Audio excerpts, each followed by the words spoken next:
I thought we'd have a quick look at the experiment I was doing earlier this year, or late last year, on rust proofing wire wool. And we're starting to see some results now. They're kind of interesting. So I've written down on a piece of paper what they are. This is just wire wool without any rust proofing on it. You can see how flaky it is. So that's going well. The engine oil one was quite surprising. That was soaked in engine oil, and that's starting to go rusty. The crown is good. This one here was WD-40, that's starting to go rusty.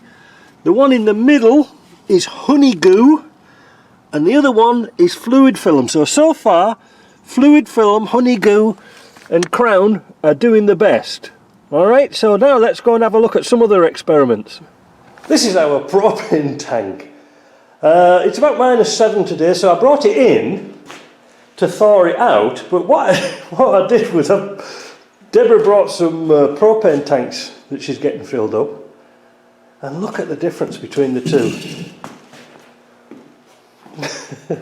So you can see it's massively swelled out. So what I'm going to do is thaw it out again, and then see how much water it'll take to fill it back up again, and then put it outside again. Man, look at the difference. There is such tremendous pressure in ice when it expands. It's brilliant, isn't it?